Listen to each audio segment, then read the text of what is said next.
So the iPhone 14 Pro has been out for a few months now. I mean, I think it's been probably like 5 to 6 months that the iPhone 14 Pro has been out, but I own this phone. I've been owning it since the day it came out, and I've been comparing it and reviewing it against all the other phones, but I haven't really gotten used to using the iPhone 14 Pro, and I haven't actually, to be honest, I tried liking the iPhone 14 Pro, but I still haven't found a big reason to go ahead and jump up from my iPhone 13 Pro that I'm using on an everyday basis up to my iPhone 14 Pro. And it's kind of sad because I feel like it was a pretty good upgrade coming from the 13 Pro, but it wasn't a monumental change. It wasn't a big change, and it was such a small change that even the inconvenience of not swapping my physical SIM to an eSIM is deterring me from basically using this phone. And it was such a small upgrade in that way, and it was such a big change in that way that the changes that this iPhone 14 Pro brought, like a faster chipset and better camera, maybe better battery life, and the dynamic island,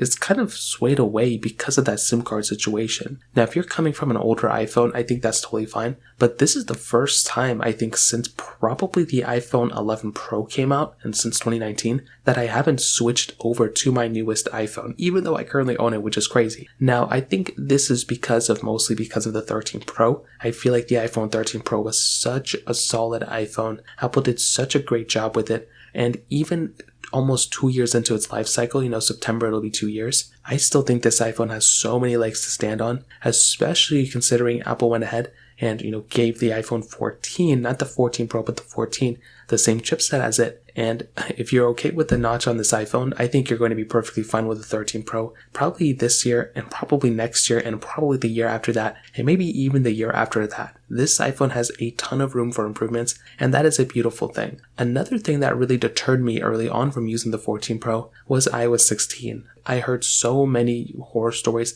about iOS 16, and I think it's kind of evened out a little bit since then. But during that moment, that was something that I was not willing to do. I did not want to go and upgrade my phone to just get some cool features here and there, because then that would really hurt my experience with my iPhone, and I really didn't want to go down that direction. So that was another thing that somewhat deterred me from using the iPhone 14 Pro as well. So it started off with the SIM card, then it got up to something like the, iOS 16 update, and now we're in the situation where we're, probably 6 to 7 months, 5 to 6 months into the iPhone 14 Pro life cycle. I've kind of forgotten about this iPhone a few times, and I feel like this is one of those generations we're probably going to forget about. I think once the iPhone 15 come out, these are said to be such big changes. Apple's forced to do a lot of things here. So I think with the mixture of the iPhone 15 and iOS 17, I think it's going to change a lot of people's opinion about iPhones. So I guess we're going to have to wait and see what happens, but that pretty much covers that up. If you have any other thoughts or questions, let me know in the comment section below. Hit the like button, that would mean so much, but definitely hit that subscribe button. More importantly than everything else, I love every single one of you guys. Hopefully I'll catch you guys in the next video. Peace out till then.